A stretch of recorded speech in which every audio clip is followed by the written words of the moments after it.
Yeah,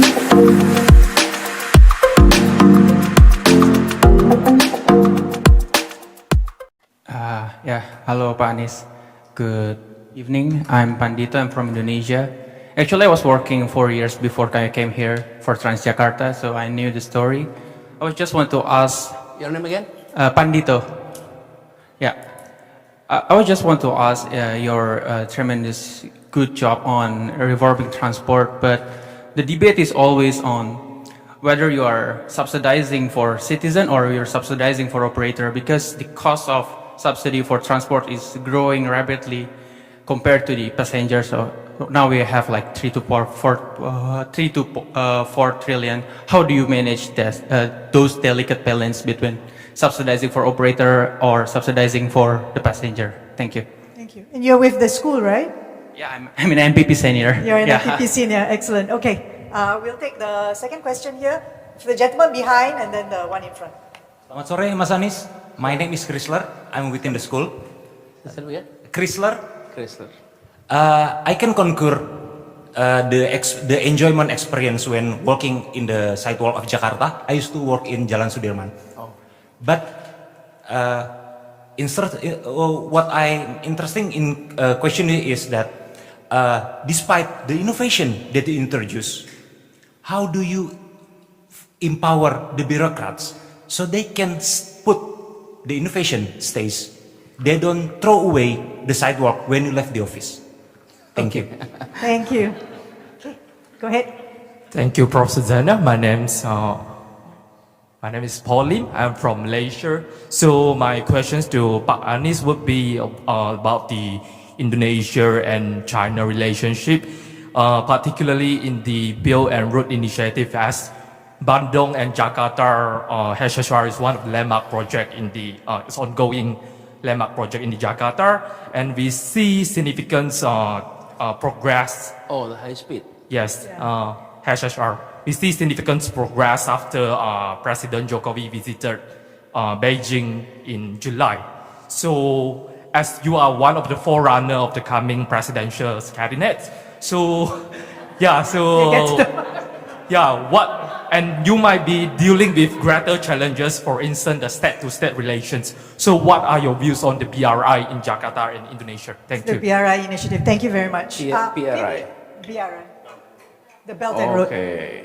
I take one more question from the lady who's standing there. Yeah, sure. And then we'll let you answer. Hello, good evening. My name is Carla. I'm from the Philippines and I'm MPP Junior. So I think our countries share the history of having a very car-centric society. So my question is that, what led to the pivot or the shift from a car-centric policy to a more focused on public transportation? Because this is something that we also want to do in the Philippines. Was there any focusing event that led to that moment of pivoting from that policy to solving public transportation?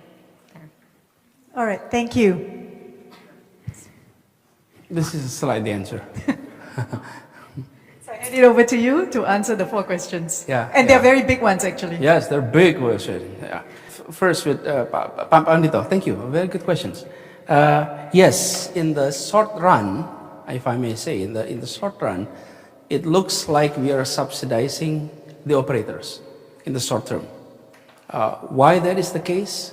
One, our ridership has not reached the target we would like to reach.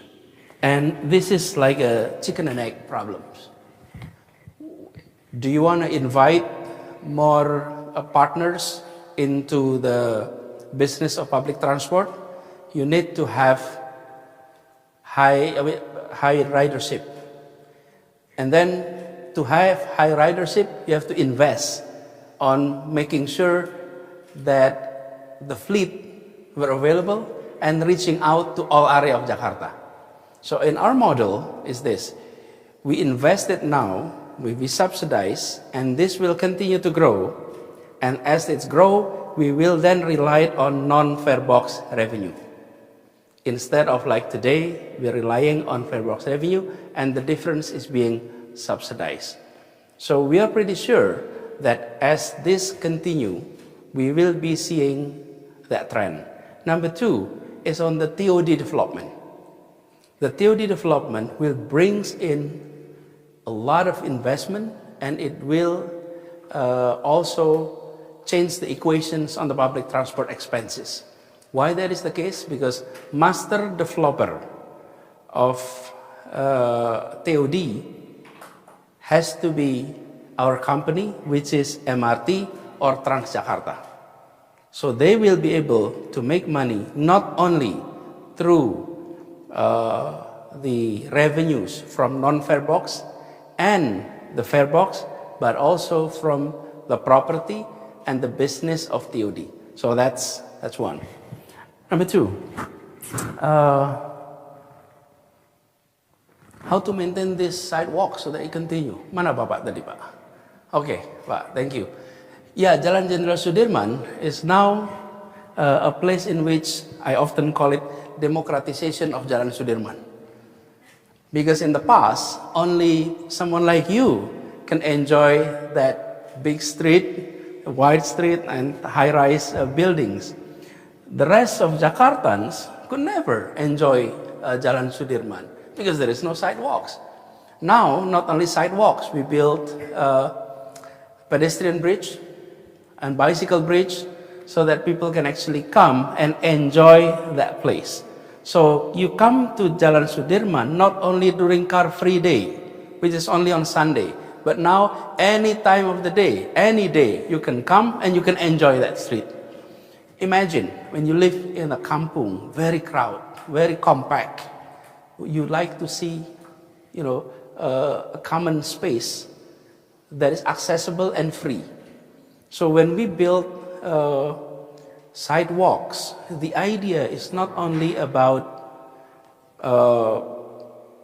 pedestrian need to be a priority, but we are also talking about making our resident who lives in the kampung can enjoy the city as much as those who don't live in the kampung.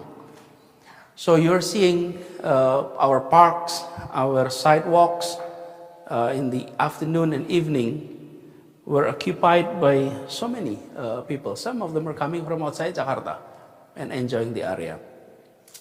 How that's being maintained? Number one is translate that into long-term planning document. So that's already on the planning document. Number two, put that into called Provincial Strategic Project, KSD, Kegiatan Strategik Daerah. And with that, it has to be translated into budget and it has to be translated into action. I think now people in the area that we have pedestrian sidewalks can share their experience in a positive way. In the past, I remember when we start building the first project on this was non-Jenderal Sudirman, was Kemang area and Cikini. In the Kemang area, oh my God, the rejection was so strong. They don't want to have a pedestrian. They don't like to have their parking space taken for sidewalks. And these are groups who are highly educated, highly connected. So both are problems when we're having, they have all the argument from the other side. We come up with an offer. Give us 3 meters of your land and we'll give you extra floor for your building. That was the offer. We're not paying for your land. The land is still your property, but we're gonna take it for sidewalks and we're gonna give you extra floors. So some are getting 2 floors, extra 2 floors, some are getting depending on the size, some are getting 3 floors, and they're happy. That was the initial happiness. But we need the sustainability of happiness, right? What happened is, I'm giving an illustration. When you come to a mall, you take your car and you park. After you park, you walk in the malls and trying to decide which restaurant you will eat as you walk, right? But when you go to area of like Kemang, you decide which restaurant and then you park. You decide the restaurant first. Why? Because there is no pedestrian. As soon as we created the pedestrian, what happened was they park and they walk. and decide which restaurant to visit. So what happened was not only restaurants that have big parking lot that enjoy high occupancy, but also all restaurants in the area were enjoying that. So there is that effect. So we hope by having this institutionalized, we will be able to maintain sustainability of sidewalk development project in Jakarta. But let me note, it is already 241 kilometers. Unfortunately, most pictures were coming from Jalan Sudirman. So people were saying, Pak Anies, don't only build Jalan Sudirman. It is not Jalan Sudirman only, but it is actually across the city. One problem that we need to counter is this. We need to educate our motorists not to use sidewalks for two-wheelers. That is something that we need to, we still find difficulties on that. Even in Kota Tua is now completely for pedestrian, but the challenge is the motorists were still riding there. And when they fall, they blame it the governor. Pak Gubernur, licin. Of course, it's not designed for motorists. But anyway, that is our challenge. Now,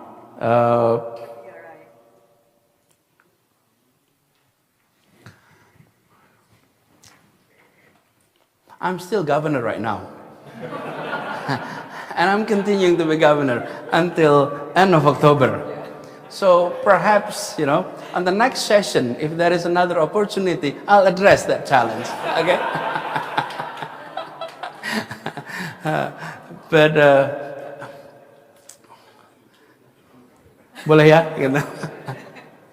But in general, I'm not going to talk about the PRI in specific, but if I may,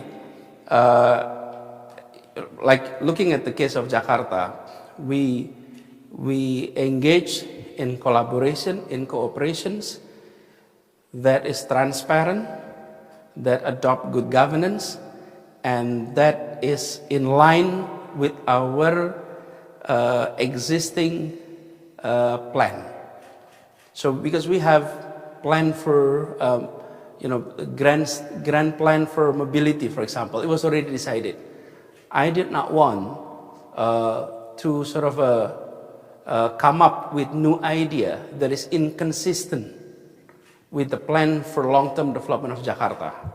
Because if we adopt that, it will be a challenge in the execution aspect. We have a final question on the moving away from a car, you're moving towards a car light. This area, the Kota Tua, Batavia, if you look at the pictures on the top, Bu Susana, can I stand here? This is the way it used to be. It was basically a road for cars. This used to be all for motorized. And then now, this is the area, it's all for pedestrian. We did it in stages, not all at once.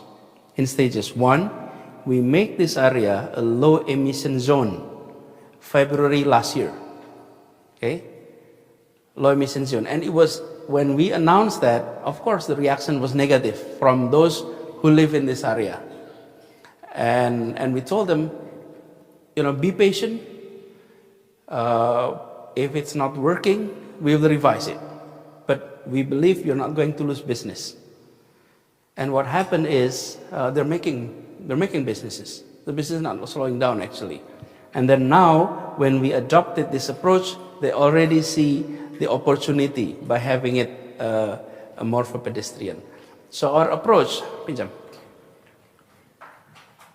Our approach was this. Oh, this is the way it used to be. Now it's all this area for complete for pedestrian. I'll go on the TOD approach.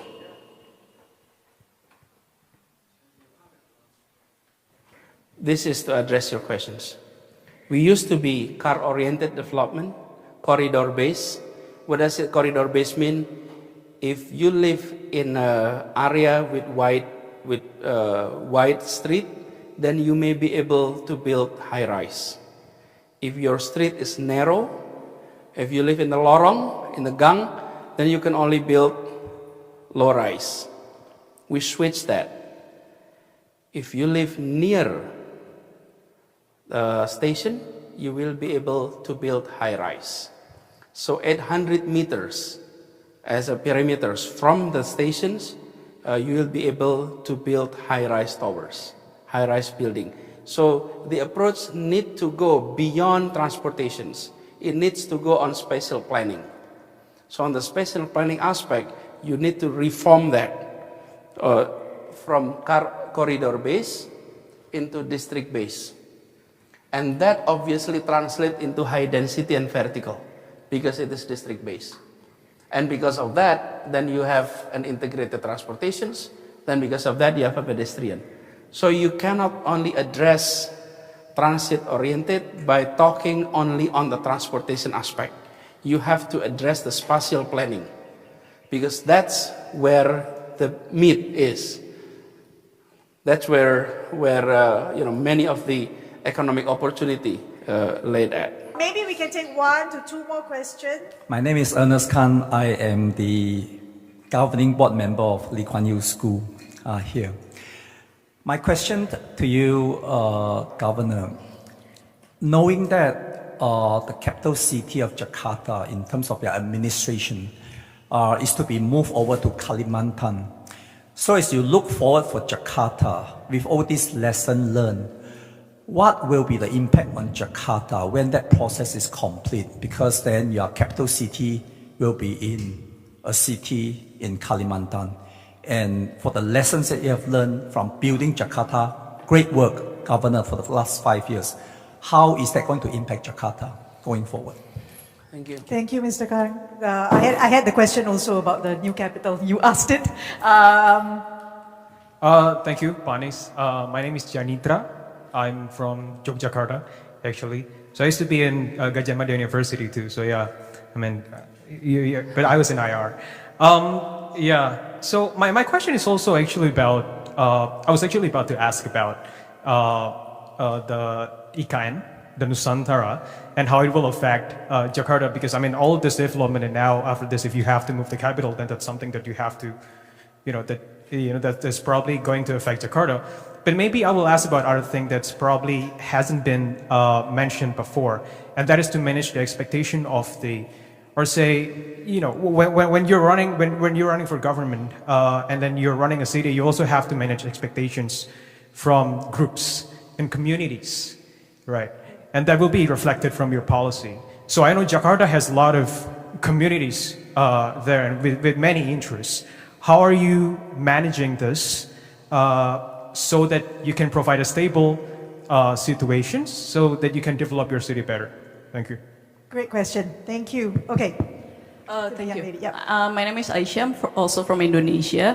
My question would be, how would you balance a city that cater both in the terms of social policy and infrastructure? I will give 3 examples. First is the pedestrian bridge in Sudirman Karet.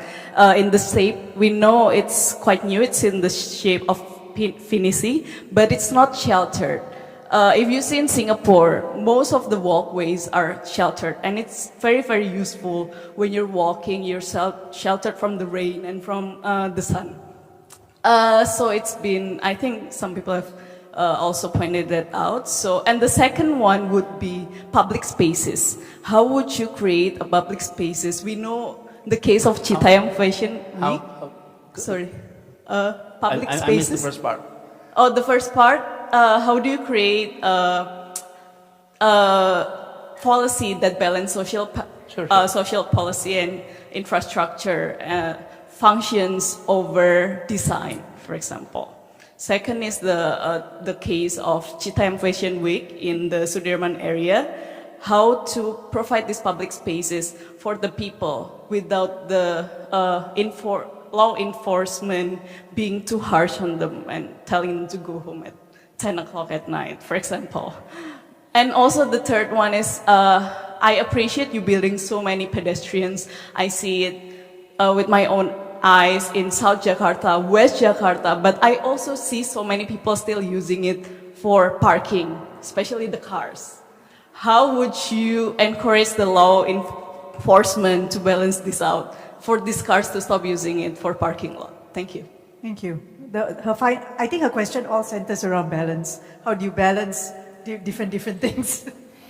Which is not easy, of course. Ya. Okay, over to you. Saya berdiri situ aja nggak apa ya, jawabnya ya lebih enak. It's been law of the land, so it's gonna take place. How that impact Jakarta? We can sort of look at it from several perspectives.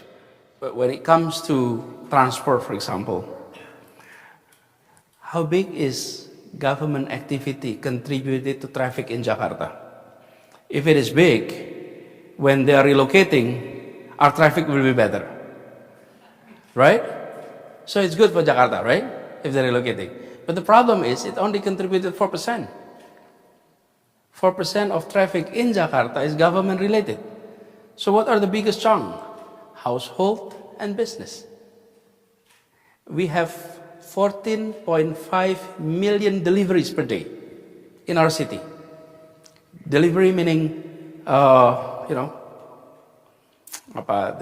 deliveries of food or delivery products, 14.5 million. And we have another PR that is not yet addressed, which is the numbering of our post address system. You have one road, one number 2, and then the next is number 20. Okay? And then next is number 30, right? That's happening. We're not addressing that issue yet, step by step. But when it comes to activity, major activity in Jakarta is actually non-governmental. So when it comes to relocations of our capital, we are going to be center of Indonesian economy still. We still contribute 17-18% of our GDP. That's not going to change. And we will see more government employee moving to East Kalimantan. And I believe that the development of Nusantara will not repeat the mistake that we made. We used to be corridor-based development, car-based development. I think over there will be more public transport, more pedestrian to begin with. So I think there are many lessons learned. Why that is the case? Let me underline the difference here. Relocating its capital and building new capital. That's two different things. People always talk about Indonesia is going to relocate its capital. No, we are not only relocating. We are going to build a new capital. Relocation, example is from Bonn to Berlin. That's called relocation. Okay? From Istanbul to Ankara. That's called relocation. But from Jakarta to Nusantara, it means constructing new city. And that's not going to finish in the next 2, 3, 4 years. That's going to take quite some time to complete. During that period, Indonesians were very skillful in adjustment. So don't worry, we will adjust it quickly. Adjusting, that's our skill. We'll adjust it quickly. So we're not worried. And Jakarta is always, I would say, a disappointment to a pessimist. So we'll continue to be a vibrant city. And then on managing expectations. Expectation varies. That's why I put on the board the top 4 highest expectations from public. Addressing cost of living, addressing education issue, addressing health issues, but the expectation varies from one place to another. What we're trying to do here is that address the top priority with all resources, but other challenges need to be addressed as well. Flood, for example. Jakarta is known for having floods. We have 3 fronts to tackle here. In the coastal area, you have the rise of sea levels, and then we have water coming in from the highlands. Even Jakarta is dry. If the highlands have a heavy rain, all these 13 rivers was going to, often overflow happening. Our capacity of rivers in Jakarta is 2,300 meter cubic per second. At the normal time, that's happening around 1800 to 1900 at normal time, which is below our capacity. But our capacity is 2,300. However, in the heavy rain, it can reach up to 3,200 meter cubic per second. Very high. And then local rains. Our drainage system, the capacity is 100 millimeter rain per day. That's the capacity of our drainage system. And the extreme rain that we had in January 2020, the rain was 377 millimeters per day, almost 4 times the capacity. Obviously, we'll have flood. So our approach in managing that expectations, this is also interesting. The middle class expected flood to be tackled, but the middle class never experienced flood. So those who have the expectations were not those who experienced the problem. But if you go to Kampung, they will not talk about flood. They will talk about cost of living. They're going to talk about health and education. But we need to address that. And so our approach is, and this is the way I also work in Jakarta, we always have session of discussion. And answering to your questions about how to make the bureaucrats continue our programs. This is when I started my job in the Balai Kota, I come to the Ruang Rapim. Ruang Rapim is the meeting room for the leadership. When I came there, I look around and I said, there is no whiteboard here. I said, yeah, they didn't have whiteboard. So is this a discussion room or instruction room? If this is a place for meeting, you have to have a whiteboard because it shows that you're going to have a discussion. So the way I run the management in the cities is I ask questions and I ask everyone to answer that questions. How do we tackle flood? And then everyone will share their idea. And I give them questions. How much the capacity of a dam, for example?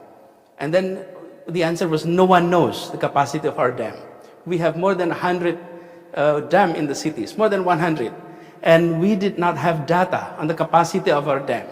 So even the water was there, we didn't know how much sludge is inside, how much we need to do dredging.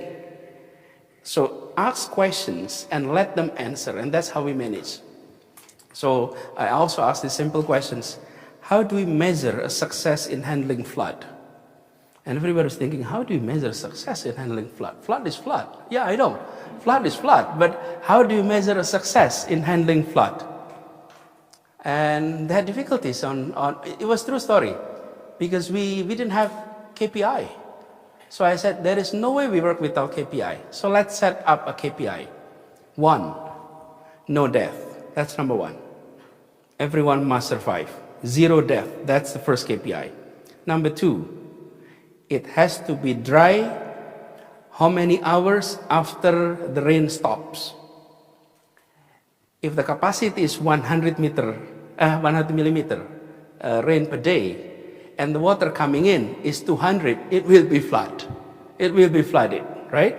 That's a fact. But the question is, how many hours does it take to make it dry again? And then everyone discuss it, and they come to conclusion, 6 hours. That's not my instructions. That's the conclusions of all the technocrats who had experience in managing waters in Jakarta. And they come up with the number of 6. So 6 is not a decision by governor. The governor asks questions. They have the experience, they have the knowledge, and very practical. So it becomes our KPI now. Whenever there is rain, and it's over the capacity, 6 hours after it stopped, it has to be dry. And nowadays, when you see a flood, very, very fast, you'll get it dry immediately. Last year, there was a flood in Kemang, or beginning of this year, and within less than 6 hours, it's dry again. Why that is the case? Because the lurah, the camat, the wali kota were bringing in resources to pump the water. The fire truck were being sent, the tank for watering the parks were being sent.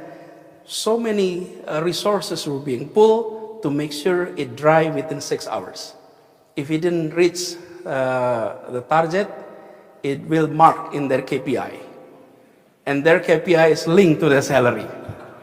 Because Jakarta's employees making good money already. So you need to link it to performance. Now, Aisyah ya tadi. Aisyah, thank you. Very good questions. Why the JPO or the pedestrian walk didn't have a shelter? Aisyah, instead, it's interesting. I actually was the one who asked all the shelters to be removed. Yeah. I asked them to be removed, and it's not like I asked them immediately. This is my question was this. I always ask questions. I don't give instruction. I ask questions. The question was this: why do we need to have a roof here in the pedestrian pedestrian bridge? Well, to protect you from rain and sun during daytime. But you're coming from an area that has no shelter anyway. The sidewalk, both sides, has no shelter. So you're walking from an outdoor to an outdoor. Why do you need an indoor in between? If you're connecting the bridge from inside to outside, that's different. Why that is the question? Why I ask that questions? Because of this. The beauty of Jalan Sudirman is up in the sky. Okay? When you are crossing the bridge and there is shelter, it basically blocks your view. The experience is in fact when you are enjoying the upper side of Jalan Sudirman, not the lower side of Jalan Sudirman. And most of us who rode cars, many of us were driving in the back seat. And in the back seat, you don't enjoy Jalan Sudirman. It's your driver that enjoys Jalan Sudirman. Because they can see all the high-rise buildings and everything. So Aisyah, I asked that questions to come to conclusion that we will and then remove, so that we can give experience to our residents of the uniqueness of Jalan Sudirman. In other area, when we connect buildings, then it has to be sheltered because you're walking from indoor to outdoor. You will be seeing in Jalan Sudirman when it is a bus stop for Transjakarta, for transit, then it is with shelter because they're moving out of the bus, transferring to another bus, then it is sheltered because you're connecting from indoor to outdoor. So in fact, the idea is to create a space that people can feel togetherness, and that's sort of the objective. And in fact, I always said, behind hard infrastructure idea, there has to be sociological purpose to be achieved. So behind the building of transportations, we're talking about creating the feeling of unity in our city, the feeling of equality in our city. Same thing with pedestrian, and same thing with a pedestrian bridge. It creates the feeling of equality in there. So I hope I address your issues. And then on law enforcement, the Citayam Fashion Week was a unique case on that. Okay, I don't want to say that's a unique case,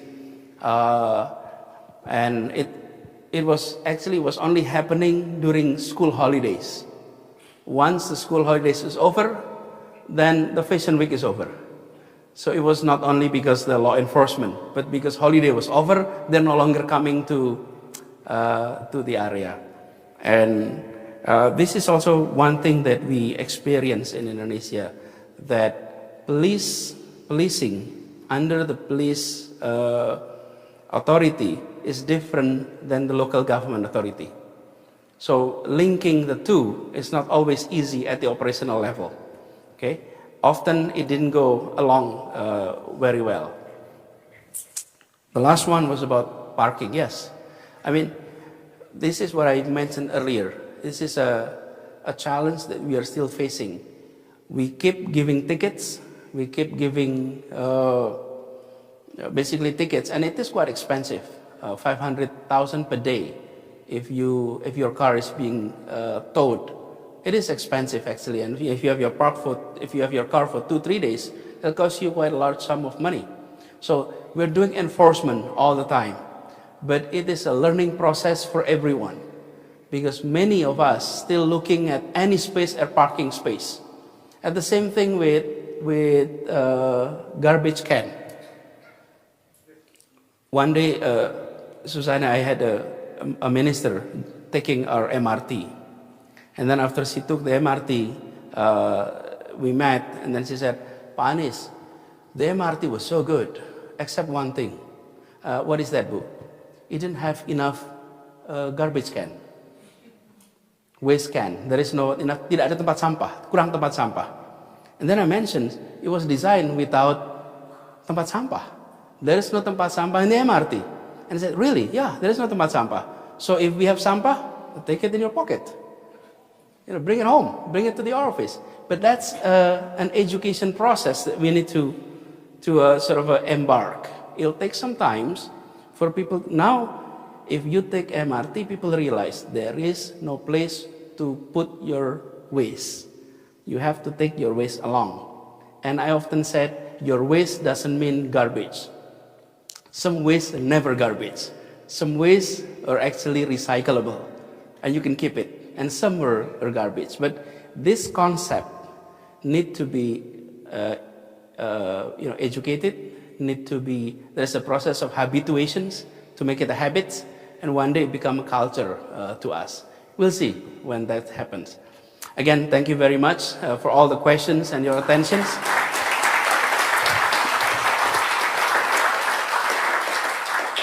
So we do have to draw it to a hard close because Pak Anies has to go for dinner and then he has to rush for some other meetings. I thank all of you for the questions. I'm glad that many of the questions came from the students. You can see public policy decision making in action. My own personal view is Jakarta is an amazing case study in its transformation, particularly over the last few years. And that's what you're seeing here is actually a live case. So thank you, Pak Anies, for spending the time this evening with us at the school. We truly appreciate it. Everyone, can you join me in thanking Pak Anies Baswedan? Thank you, Zaina.